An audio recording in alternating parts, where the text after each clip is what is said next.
This World Insight, I'm Tian Wei. Russia and the U.S. in their first round of nuclear arms control dialogue in Geneva. The talks, with a focus on strategic stability, aims to lay the groundwork for fresh discussions on cutting the risks of a nuclear war. Chances of a breakthrough are seen to be slim, but it's expected to be the start of a series of exchanges. With strained relations between Moscow and Washington over a host of issues, could the two find common ground on arms control? Could cutting-edge weapon technology lead to a new arms race without a new treaty in place? For answers, let's turn to our panelists. In Washington, D.C., Peter Kuznick, a professor of history at American University in Moscow, Mark Sloboda, international relations and security analyst, and in Beijing, Zhao Tong, a senior fellow from the Carnegie Tsinghua Center for Global Policy. Gentlemen, welcome to the program. Sorry, we are going to have quite a short discussion due to the earlier talk on China-U.S. relations, which is also an important topic. But let me go directly to the question. Much result coming out of this round of talk? Really, Russia and the U.S. are in the mood for real talk? Mr. Kuznick. Well, they're in the mood for some talks. I don't know if they're going to be real talks. There are certainly real issues dividing us and real issues that are crucial for the world right now. Biden and Putin in their June summit meeting said that they do want to make progress on strategic stability talks, and there are a lot of issues dividing us. We lost a lot of ground during the Trump years, especially when it comes to nuclear treaties. And it's essential that we get on the same page now and begin to make some progress reducing the nuclear threat, because relations between our two countries are at such a low point now that the risk of the use of nuclear weapons is greater than ever. June the 16th, the two sides, the two heads of state met already, and they map out something about a new road to arms control by reopening the strategic stability talks, which is what we're talking about today. Mr. Sloboda, do you see some of the incremental steps that the two sides understood between one another?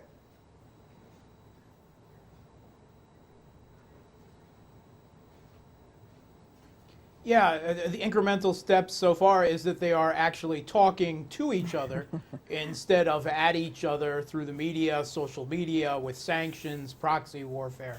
That is about all we can expect. Look, no one is expecting an arms control agreement out of these talks. This is talks that are intended to go on for years.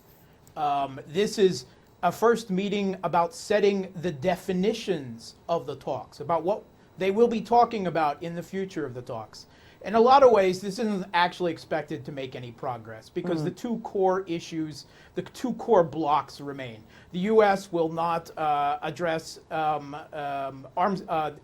anti-ballistic missile defenses they've placed in Europe and Asia, and Russia is not interested in discussing the non-strategic nuclear weapons, the tactical battlefield nuclear weapons they have that they view as vital for their security, considering the conventional imbalance between the two countries. Right. And then you have the fact that of these whole huge race, the new arms race, the technological arms race, hypersonic, AI, underwater drones, so on. But also, Russia and the U.S. aren't the only players anymore. This is not a bipolar world anymore.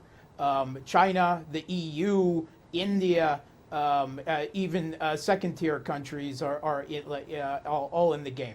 All right. And the U.S. will see that any agreement it makes with Russia to limit its actions as tying its hands with China, and they will not allow that. Let me go to Mr. Zhao from China. Now, what we are talking about is possibly a new START treaty, which means that the Russia and the U.S. side have been having, but that will expire for the year 2026.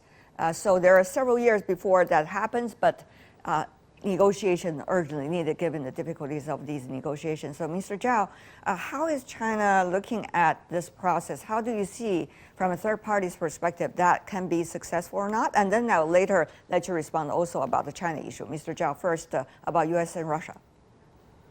I think from the Chinese perspective, U.S. and Russia, they are two of the really major nuclear superpowers in the world. They have many more nuclear weapons than any other nuclear weapon state. So how successful this U.S.-Russian bilateral arms control talk can really have a really important impact on future global arms control and non-proliferation regime. So China is closely watching this bilateral discussion. And I think a number of things that are particularly important for China, for example, how U.S. and Russia are going to address the impact of new military technologies. As mentioned by previous speakers, we now have to deal with the impact of missile defense, hypersonic weapons, and even advanced cyber technologies that could potentially interfere with nuclear command control systems. So if U.S. and Russia are able to somehow manage and limit the impact of new technologies and try to maintain bilateral strategic stability through a new framework, I think that will provide a very important positive framework about how this bilateral arms control discussion may be broadened into a multilateral discussion later. Well, of course, the New START treaty that we're talking about is about the long-range nuclear armed weapons. That's what we're talking about. But of course, all of you have been broadened that a range of discussions to many of the other areas. For example, the U.S. is now starting the so-called dark system. We have also seen, artificial intelligence being much of a focus. So, Mr. Zhao, the argument coming from the U.S. side is if China doesn't reduce it, how can we commit it to it? And what about the other areas? And therefore, this area of discussion is not that relevant. It is not us that didn't make it work. So, Mr. Zhao, how do you see that accusation, that attitude?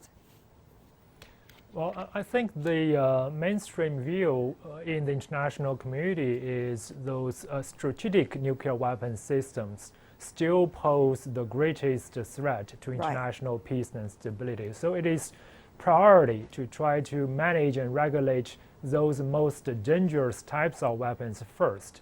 And it's good that New START and the current, hopefully the current U.S.-Russian bilateral discussion would continue prioritizing these long-range strategic weapons. And by the way, as you mentioned, even if we only look at long-range strategic systems, today we are facing new challenges. Russia, for example, has been researching a number of exotic new strategic weapon systems, such as nuclear-powered long-range cruise missiles and nuclear-powered intercontinental range nuclear torpedoes. So we still need to deal with this challenge of how to incorporate these new long-range strategic systems into the existing framework of New START treaty. Got it. Mr. Kuznick, now one of the most thorny issues is that the U.S. is not willing to commit to the scale of control. Now, how do you see that for the moment? Do you see there is going to be real results, really, with this start of the discussion eventually? Well, we're hopeful. That's the best we can do right now, is be hopeful that we're going to be talking.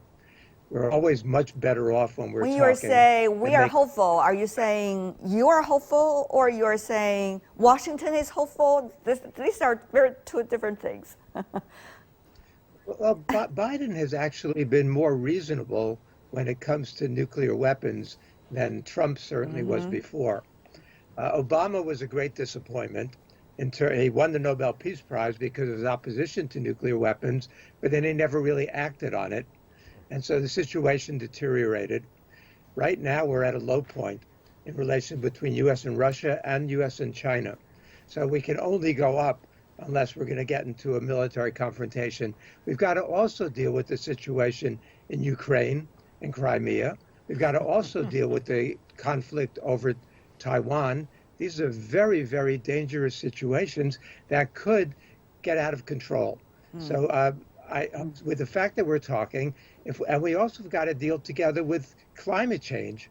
We've got a lot of issues in the pandemic. We have a lot of common issues that we've got to be working on that our interests overlap.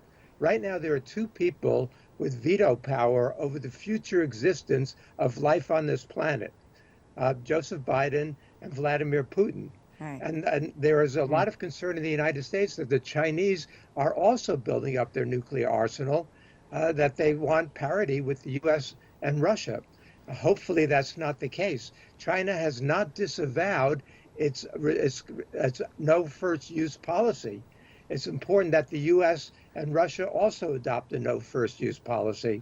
So there are a lot of steps that can be taken to make progress to improve the situation without resolving everything. All right. Final question before we go to Mr. Sloboda. Very briefly, an answer from you as well, because we're running out of time. President Vladimir Putin, in an NBC interview recently, he suggests about he understands China's argument for not joining U.S.-Russia arms control talks. He said the logic is simple and understandable because China's nuclear power is far from the same level as the two countries. Mr. Sloboda, your brief response, and how do you see Russia's role in that talk with the U.S.? 40 seconds if you can, sir. Less than 40 seconds. Yeah, absolutely. The U.S. and Russia have 90% of the strategic nuclear weapons on the planet, right? So that China isn't really a consideration. Even if China in future days doubles its capacity, it will still be a fraction. We're talking the U.S. and Russia both have 6,000 roughly nuclear warheads. China has 200 if they double that to 400. France and the UK, for instance, still both have more nuclear weapons than China. So this is the U.S. Really buttressing their conventional war argument by trying to draw China into these talks. We're running out of time. Thank you so much, Mark Sloboda, Peter Kuznick, Zhao Tong. Really appreciate it.